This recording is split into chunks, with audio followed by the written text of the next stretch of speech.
Welcome to another episode of Payments Pros, a Troutman Pepper podcast focusing on the highly regulated and ever-evolving payments industry. This podcast features insights from members of our fintech and payments practice, as well as guest commentary from business leaders and regulatory experts in the payments industry. I'm Josh McBeain, one of the hosts of the podcast. Before we jump into today's episode, let me remind you to visit and subscribe to our blog, troutmanpepperfinancialservices.com.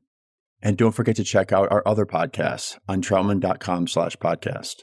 We have episodes that focus on trends that drive enforcement activity, digital assets, consumer financial services, and more. Make sure to subscribe to hear the latest episodes. Today, I'm joined by my colleague, Caleb Rosenberg, to discuss business-to-business payments and the increase of state law requirements associated with certain types of payments. Caleb is a member of our firm's Consumer Financial Services Practice Group and focuses his practice on helping federal and state-chartered banks, fintech companies, finance companies, and licensed lenders navigate regulatory risks posed by state and federal laws aimed at protecting consumers and small businesses in the credit and alternative finance products industry. Caleb, thank you for joining me today, and I look forward to our conversation. Yeah, thanks for having me, Josh. Of course. Well, Caleb, in sum, what I wanted to talk to you about was, businesses are entitled to receive payments for accounts receivable or, future sales, just the normal course of their business. And these types of payments have become increasingly regulated over the past couple of years at the state level. I'm thinking of it specifically merchant cash advance, so MCAs, and factoring. And I guess to kick it off, I'd love for you to, describe what is an MCA, what is factoring, what is the difference? So just sort of level set for our listeners what we're talking about. Yeah, so in both cases, they're just ways of financing a business based on the revenue that the business expects to receive.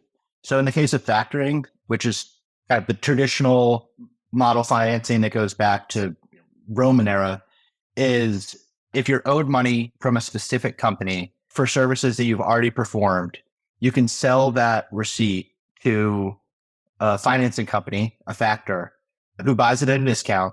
So you get the money up front, and then the factoring company collects from whoever owed you the money. So it's a true sale of that receipt. MCA is just a twist on that. So MCA takes factoring, but instead of it being an identified specific receipt owed by a specific company, it's any future receipt that the business could earn in the future. Usually this is credit card receipts. So someone will have a flow of funds coming from credit cards or flow of funds into their operating bank account. They don't know exactly where those are going to come from.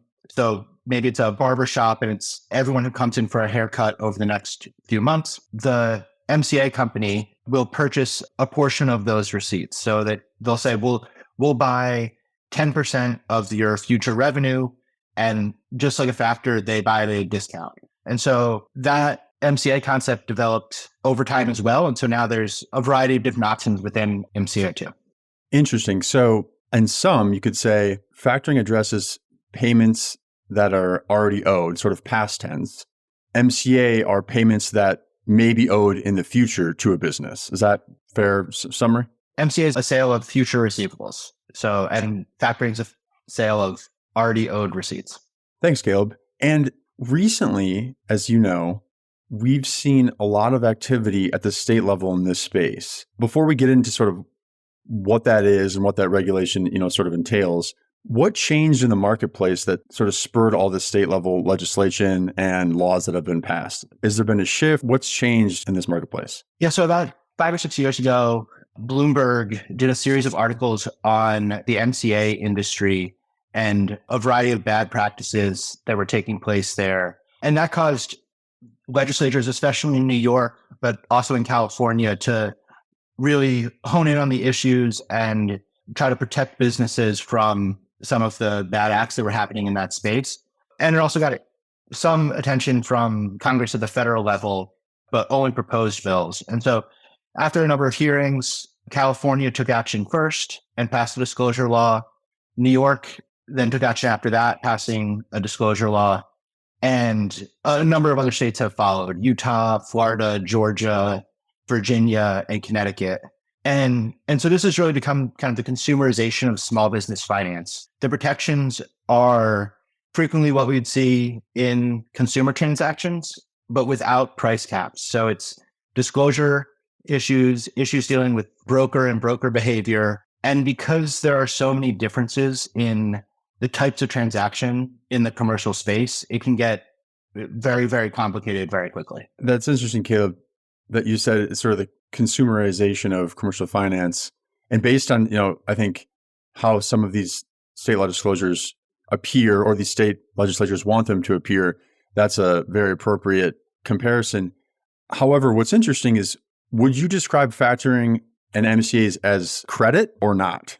I would not. And this is the reason that businesses have, structured these financing products in this way, is so that they're outside of the usury and license lending laws that apply to credit transactions. And that's because the financing companies are taking a different risk than lending companies are. The MCA company only gets paid if the future receipts are actually earned by the company receiving the financing.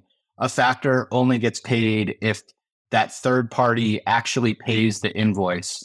And so there's different risks. And so there's different pricing. For decades and decades, these types of transactions have been clearly outside of the lending and credit regulation regimes that exist at the state level.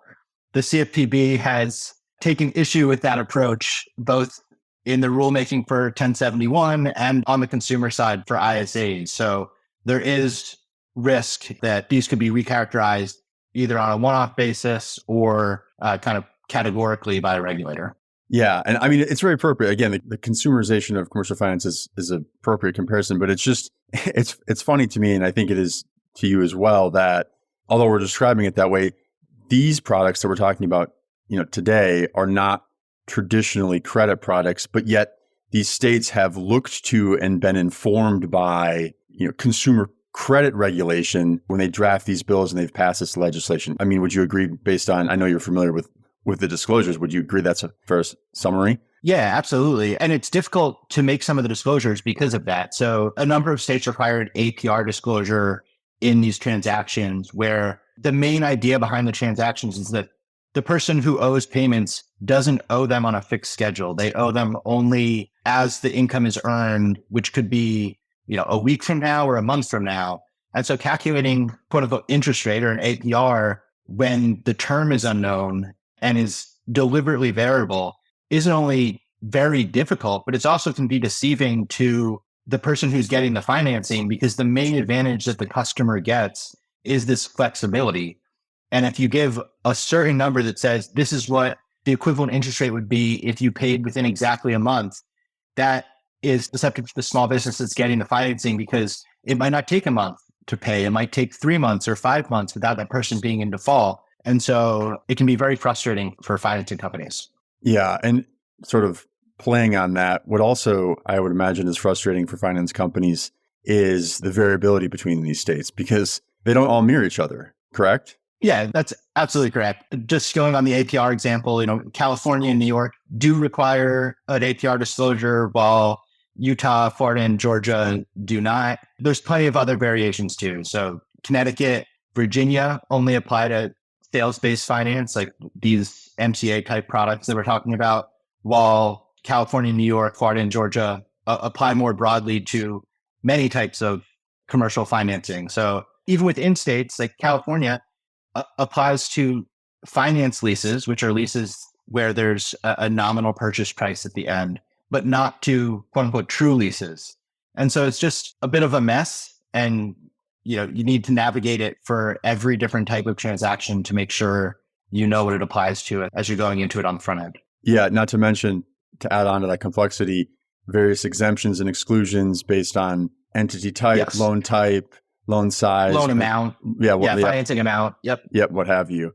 And you mentioned there, one of the things you said was, in certain states, and we're not really discussing this today, but in certain states, these laws have applied to what we would traditionally consider commercial credit products as well. So a traditional loan type product. Yeah, exactly. And so in some states, California is a great example of this. You could be subject to multiple regulatory regimes. So the California licensed lender law applies to commercial loans, this new disclosure law also applies to commercial loans, similar with open-end credit. And so it's much like in the consumer space, they've created this web of regulatory issues that companies need to be aware of before starting up a program. Caleb, thank you for joining me today.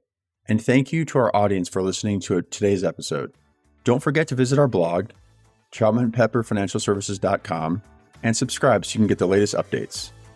Please make sure to also subscribe to this podcast via Apple Podcast, Google Play, Stitcher, or whatever platform you use. We look forward to next time.